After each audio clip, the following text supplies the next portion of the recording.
I think they just ambushed him. I think they came out ready to jump on his fastball. There's no mystery that Zac fills up the zone. He's got an aggressive fastball, an aggressive mindset, and they just counterpunched him.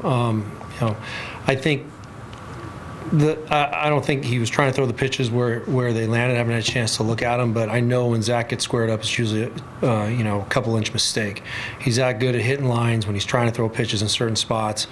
I think they just ambushed a couple mistakes and never really got into a rhythm. I felt like there were points in time that he was making pitches and it was going to start to take a Zac Gallen type of start to look like a Zac Gallen outing, but it never really happened. And it was just a big grind for him the whole day.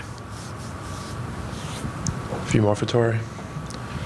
In the second row on the left.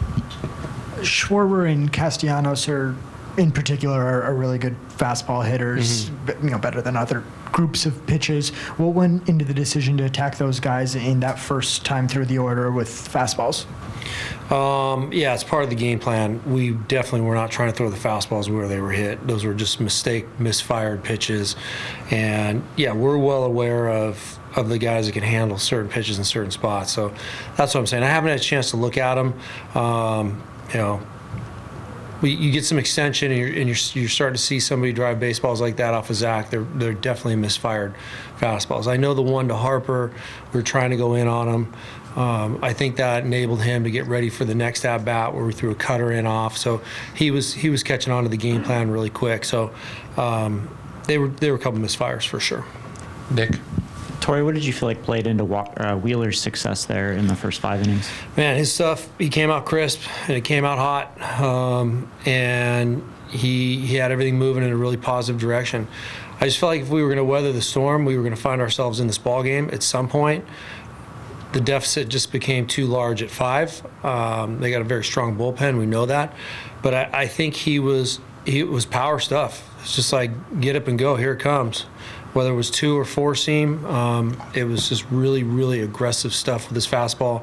Didn't really get to much secondary stuff from what I can remember. He just beat us with his best pitch. You were okay with the quality of the bats? At times I was. I felt like we hit a couple balls hard, but we had it going on today. We got to find a way to get into that a little bit. I think good teams can beat really good pitching on a day where a starting pitcher in postseason feels it. But he had it going today. Steve, you guys got back in this one later. Do you think that can have some carryover for tomorrow?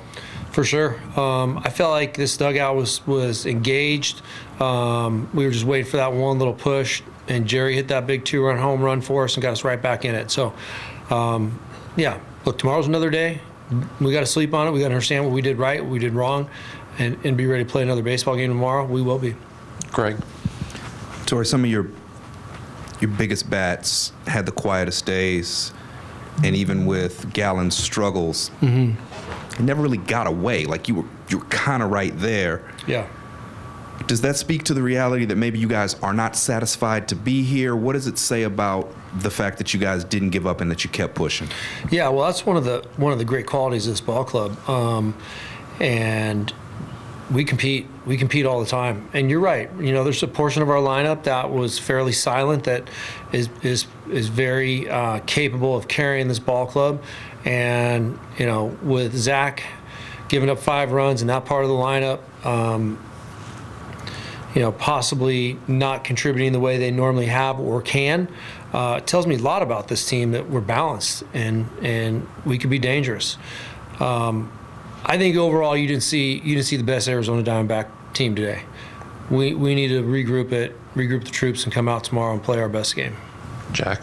Torey, you've spoken quite a bit all postseason about stopping momentum, stopping the run scoring. Yeah. And I'm just wondering, I realize with Zac on the mound, it's not quite the same thing as maybe some of the other starters, but do you feel like maybe there was a missed opportunity to continue with that approach?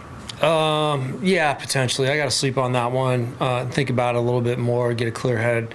But yeah, I mean, it was 2 points in the first inning, and then a series of one runs. 1-run innings.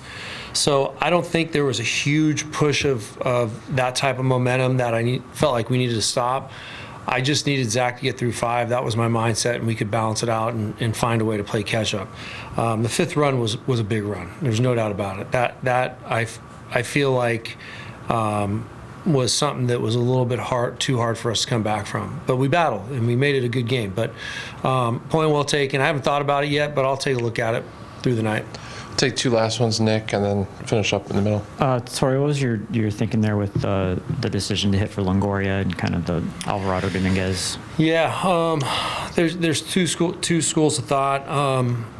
You've got a pitcher that's 18 to 25 pitches into his outing, and you can continue that, having that guy pitch, and Sir Anthony, Dominguez.